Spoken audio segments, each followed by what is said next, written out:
What's going on YouTube? Thanks for tuning into the channel. Welcome to Oh So Simplified. Might be the last time with this name, or one of the last times. Like, comment, subscribe, leave some comments. Let's jump into this one. Why you must fight for the life that you want. So this basically came because I was just scrolling through YouTube, saw another title, didn't actually listen to the video, but I saw the title. I was like, oh, that's pretty interesting. I agree with that at face value. Then I spun it off, created my own, video on this topic. Also, I think it's very pertinent in terms of things I'm going through, so definitely want to impart that to you. So let's start off with that life is ultimately a fight in terms of your life in general and staying alive and surviving. But let's define what a fight is. So according to the Google machine, fight is take part in a violent struggle involving the exchange of physical blows or the use of weapons. And then, let's throw violent in here. Violent is using or involving physical force intended to hurt, damage, or kill something. So with those two definitions, I think that you could definitely apply it to life in general. The only piece is the physical attacks, even though the consequences in life are physical. So let me just break that down real quick. You are in a violent struggle. There are forces, whether it's social forces, you're just like the aspect of living, like every day you live, you are getting closer to death. There are things that you can do to not protect yourself from that. There are things you can do to protect yourself from that. So all in all, just the struggle of life itself is a fight. Now whether or not you take upon the onus to fight back doesn't really change the fact that it's a fight, that the consequences are serious. Nobody's getting out of this thing alive. And then also just thinking about how you spend your time throughout your life, that will be a fight or a struggle depending on your decision. So, you can fight for the life you want now or fight the rest of your life because you're living a life that you don't want. But either way, whether you cower or you rise to the occasion, it's going to be a fight in some capacity. It's going to take some energy in some capacity. And getting what you want, I know in this day and age, there's a lot of information about what should be entitled, what should be rights. But when you break things down to the biological level, none of that stuff really exists. So you have to operate from the standpoint of, obviously you want to be in a secure, government and social situation, but you also have to look at the aspect that the way that life originated, nobody's really looking out for you, and everybody is in the struggle for their own survival. And that's the baseline thought process that is running this thing. So the idea that you're not going to have to fight for what you want, or even fight if you're getting what you don't want, is somebody living in a fantasy land. So that's just the beginning, that regardless whether or not you accept the challenge or don't accept the challenge will be thrust upon you. And in terms of what consequence or result happens in that, quarrel, if you will, to keep this metaphor going, is really up to you, whether you face it or you just take the beating laying down and then just lay there and accept the beating for the rest of your life. Now, if you've watched any of my channel, obviously I like fighting as like a hobby. This is what I do a lot in my free time. I work out and I train MMA. Those are the main things that I do. And if you understand anything about fighting, most people that are at the layman level or the uneducated level, generally what they look at is just the desire to want to win a fight and how big you are as the main things. Where what really determines a fight is generally technique and strategy, and those other pieces are really not a huge factor. They're what might bring people into it, and they might work against two unskilled opponents. But in terms of the people that really come out on top, they have a good strategy and they have technical skills behind them to execute on what their strategy is. And to continue on with this metaphor, like if you brawl and just, kind of just go at life from the standpoint of, I'm just going to swing and hope I connect and hope I win, is pretty much a crapshoot. Like two people just swinging in the pocket, to anybody who really understands fighting, whether, regardless of the modality, will just look at that as, there's no technique, that's just luck. It's a crapshoot. And that's how some people approach life, that they're not really going to strategize, come up with skills to actually execute on the strategy to get what they want. They're more just going to take things as they come and just do their best as they come and just hope and pray that it leads them towards a victory. Now the other side is people that talk a big game. Everybody knows the guy that was in the lunchroom that's beating their chest, screaming, and trying to use that to intimidate people. Now, in certain cases, talking a big game can work when people don't pull your card. But when people pull your card and you talk the big game and you can't back it up, once again, it can lead you to the same situation where you're in this situation that you're not prepared for. You don't have a strategy. You don't have the skills to execute, to come out in front. And looking at life as a fight, I think there's two main pieces of the fight. So one, talking about the technique and skill set. So technique, skill set, and strategy. So having a strategy, using the technique and skill set, but then also the aspect of taking what life gives to you.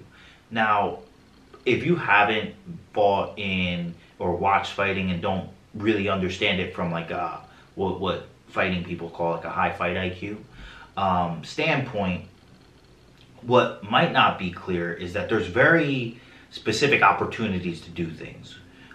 Bruce Lee has like the best quote that can be applied to life, and it's a fighting quote, and I'm gonna butcher it, but it's like, he basically says, when my opponent expands, I contract. So when my opponent like rushes me and tries to take all the space, I just become very evasive and hard to hit. When my opponent contracts, I expand. So when my opponent wants space from me, I envelop him in all this space. And when I strike, I don't hit. It hits all by itself. And his point is that there is a flow to go with. You can fight against things, power for power all day, but what that's going to do is lead you to be very exhausted and not have the energy in the correct moments to execute on your strategy with the technical skills that you have. But going with the flow, and not in a very passive way of like, just wherever the wind takes me, but just using the flow is probably a better sense. Using a sail with the wind can propel you to the correct direction. If you didn't have any regard to how the wind is blowing and you tried to sail, you might not go anywhere. Same thing with the current in the waves. Obviously, you should probably try to go with the current instead of against the current, because against the current is going to take far more effort and might even be a futile effort. And using this idea of fighting for the lifestyle that you want and fighting for the things you want, understanding that there are circumstances that are out of your control, and there are circumstances that are bigger and stronger than you in general, and those circumstances might not be able to be overcome in a head-on collision type of way. And using that idea of whether it's rolling with the punches, going with the flow, and the idea of, and Bruce Lee, I really like the way he describes things. He describes fighting as a play played seriously, or a dance done seriously, that there is a ebb and flow. So whatever you want, even when it's a struggle, or maybe it could be a person, a particular challenge or obstacle I can use for me, is really just putting out these videos and figuring out a way to build an audience, build a product, and build a lifestyle on it. There are going to be things that you have to push through, but then there's also going to be things that you're going to have to move with. If the algorithm changes, if the platform changes, things like that, I have to be able to roll with the punches and make decisions that go with the flow of things that are happening. And kind of continuing on the technique piece, generally the main things that you're looking to do in terms of a strategy and technique is get leverage. In a fight, if you have the higher ground, or in any warfare type of thing, having the higher ground gives you more leverage, which gives you more options. Same thing in a fight. If you're on top of somebody and they're on the bottom, then you have more options to inflict damage than they do because you have gravity on your side. So putting yourself in a position where you can have more leverage and options should always be your first strategy to push towards. Now, once you have those leverage and options, it's really going to come down to timing and execution and being able to, once again, as I was saying, going with the flow, like understanding what's happening, when you should do things, and then also, instead of just having it in your head, actually executing and doing the thing that you need to ultimately do. And then at the last point, which is probably the hardest point, that's not anything more than just conditioning and staying power, is that in a fight, when you get tired, your skills diminish. Your ability to block diminishes. Your ability to hit with power diminishes. Your ability to pull off certain moves diminish. Same thing with life, especially if we use this into like a work context. If you don't have the work ethic conditioning to push through, or you don't have the conditioning to work through something that, you know, maybe in the first 3 to 6 months doesn't give you, doesn't bear any fruit, but you don't have the condition to keep going, you know, fatigue makes a coward of us all. That is a real life thing, and that's whether you want to use it in the metaphor of a fight that I keep using here, or if you want to use it in the metaphor of work or just life in general, just getting through life. You need to have the condition that, you know, this, you're playing the long game. You're not playing the I will need to win now game. You need to win 5 years, 10 years in the future. And that's really the aspect of fighting, is really not about just being the biggest and the baddest. It's about technique, it's about strategy, it's about timing, and then fighting for the lifestyle that you want.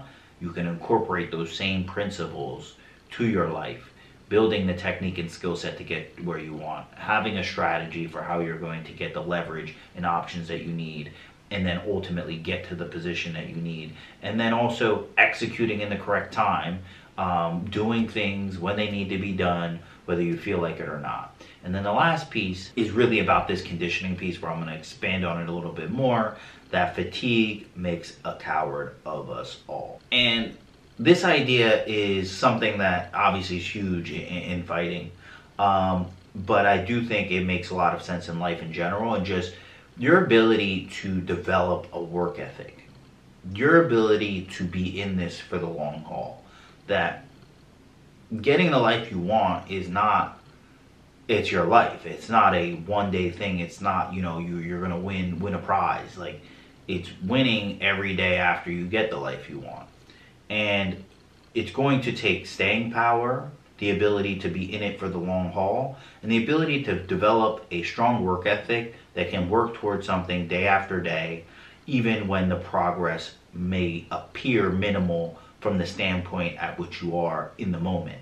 Because looking back, I would just say in general, even for me, whenever I look back at the amount of ground that I've covered, it looks like a lot of ground, whereas the days that I'm doing it, I feel like I'm not moving forward as much as I should, or as much as the effort would indicate back to me. And a lot of this really comes from having the appropriate expectations and preparation.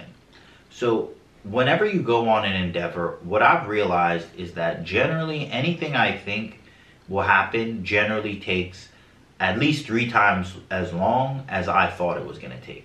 Very rarely does something happen, I think it's something, I try it, it happens. And this is in any realm. Generally, the time I think it's going to take is far longer once I get into it. Now, the ability not to see how long it's going to take generally does help me get started, because if I knew how long it was going to take, maybe I wouldn't get started. But having the correct expectations that no matter what you're embarking on, no matter what type of lifestyle you want to create, it most likely is going to take more effort and more time than you're imagining. So be prepared for that, and also constantly prepare yourself for anything you're engaging in to take longer and be more effort than you think it's going to be. And Chael Sonnen, who's an ex-fighter, has a very good description of this. He goes, the most tired you'll ever be in a fight is when you're in a fight that you thought was going to be easy and you realize it's going to be hard. There is nothing worse than that feeling. And it doesn't have to be with a fight. You thought, I was just going to go run to the grocery store and find my thing, and then you realize that grocery store is closed. You got to drive 20 miles. That completely changes the view of what you're going to do. This particular instance happens to me all the time. I'm going to buy a specific piece of clothes, and I have it in my mind a type of shirt or a type of shoes or something. You go to the store, go to the mall. It's not in the first store, it's not in the second store, it's not in the third store, and what you thought was going to be a 20-30 minute ordeal, you've now spent 2 hours and have not actually bought anything or accomplished anything. And don't be like me, where you end up just buying something you don't want because you don't feel like coming back. But I digress. The idea that generally things are going to take longer and be harder than you expect, if you go in with that mindset, when you do encounter that delay, if you will, it won't be such a shock to the system to discourage you. And the main difference between a fight in your life is that ultimately you can lose and come back. You can keep getting back up. There's like an unlimited, using that same analogy, there's an unlimited amount of rounds for you to come back. And you can lose every round in the fight, but if you keep showing up when the bell rings to go in that next round, you always can finish the fight. You always can win at the end. So you never lose unless you give up. And that's why this last part of the staying power is the most important. If you view, and this is where I'm going to get on me, if you view everything I've done on YouTube up to this point, you probably could have no understanding of why I'm still putting up videos. Now, at certain points, I don't think I had the same staying power and work ethic as I do now. In the past, there was a period, probably 2016, 17, running into 18, where I was really consistent. I bought like a $5,000 course on how to do all this stuff, and ultimately it didn't really matriculate into anything, or I don't even know if I use that word right, but it didn't materialize into anything. And a lot of the things that really, I guess, shocked me or led to some of the feelings of negativity that I got from that was that I felt like I put in a lot of effort, and I thought that effort equaled success. And what I realize now is that I probably could have put, not probably, I definitely could have put way more effort in, and I needed to put way more effort in. At this point, I didn't have a house, I didn't have to deal with any of this. I also wasn't doing MMA, so I actually had a lot of free time where I could have made videos more frequently, come up with more content, but that's how life goes. You live and you learn, and you get your experiences. But now going into it, obviously with the change in YouTube in terms of it's way more competitive than it ever was back then. The idea that I know this is going to take years, probably at least a year of one, hitting on something that's really resonating, and then being consistent through that. And then even once I've kind of gotten to that point, it's probably going to take another 1 to 2 years to really grow anything sensible that it's like, I know I have something that, this could be my career, this is what I could move towards. So understanding all of that really gets you ready for the fight of your life, because this is the fight of your life, literally and figuratively. And there's no reason to give up, because even if you did give up, you're just going to be getting beat down by the life that you don't want. So it's kind of win-win in that sense, that there's nowhere else left to go. Either you can get beat up by the life you have, or fight back to get the life you want. And that choice is really up to you. Wanted to come with this video. I want to be consistent getting things up, even if I didn't fully create the format of how I'm going to change this channel, as well as the other 2 channels that I'm going to have coming out. Been working on that in the background. Gonna have that out hopefully next week, if not next week, the week after for sure. But if you like the content, like, comment, subscribe. You didn't like the content, dislike, leave some negative comments. Any feedback will do. And as always, until next time, peace